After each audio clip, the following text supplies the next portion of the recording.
Hello, everyone. My name is Sierra Johnson, and this is a short presentation on creating culturally responsive learning environments. So, what does it mean to be culturally responsive? According to Latson Billings, to be culturally responsive means instructors are practicing pedagogy that acknowledges their students' varying cultures throughout the learning process. So, basically, knowing who your students are and incorporating their different backgrounds into your instruction.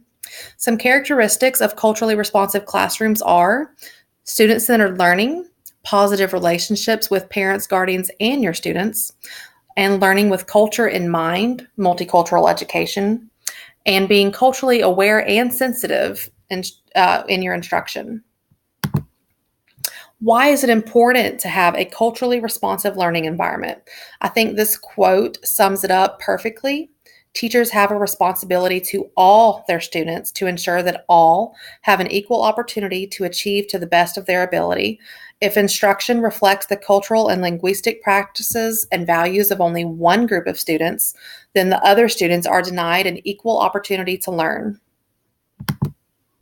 So, how can I create a culturally responsive learning environment? Number one, get to know your students. This is probably the most obvious solution. This first picture says it's just an idea that I saw where you can pass these cards out either at open house or meet the teacher, and you can have the students fill them out if they're old enough, or I teach kindergarten. I would have parents probably fill this out for my students and they bring it back to me and turn it in. And it says during recess or lunch or whenever you have a moment, sit down and talk to a couple of students at a time about some of the things that were written down on these cards.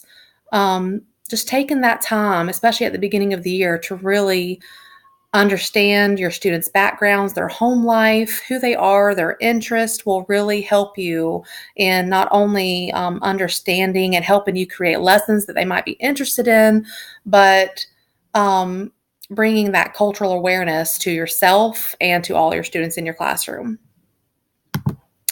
Number two, research, prepare, and connect with your students. So this kind of goes with the first idea on how to create a culturally responsive classroom. It says Brown asserts that when teachers try to relate to their students' cultures, whether through vocabulary, shared interest, etc., students are more likely to have higher achievement. The Human Development Report stated that the recognition of a language symbolizes respect for the people who speak it, their culture, and their full inclusion in society. So, especially if you have students who are your ESL students, trying to connect with them by using words or things that they're more familiar with will really help you connect with them and make them feel more comfortable being in your classroom.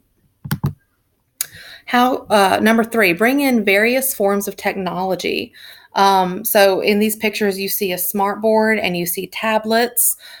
Bringing in different forms of technology helps you show different cultures that they might not see in their everyday life. And you can even, with some of your students who might be some ESL students, you can show your other students some things that they might not know that this student does at home or says at home, and it can really connect all of your students.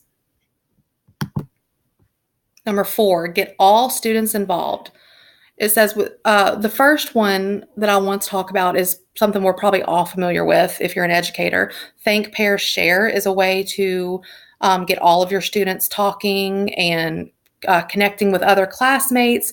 It's where you might give them a question or a short activity and they think about it. You pair them up with a partner, they discuss it, and then you come back as a whole group and you share it. You can either let the group share together, or you can call on them individually and ask them to tell you what their partner said to them. And then the other idea was called a quick share. And this is where you might have presented a lesson or you might be reviewing something and you have everyone go around and quickly share something that they learned from that lesson in their own words. Number 5, use real-world problems. Using real-world problems not only creates a more engaging lesson, but it also allows students to relate or link themselves to their learning. A lot of people are using STEM projects to bring in real-world problems in the classroom, and this allows students to work together and use some of their home knowledge or background knowledge to come up with solutions to the problems that are presented to them. And these are my references. I hope that you learned more about how to have a culturally responsive classroom.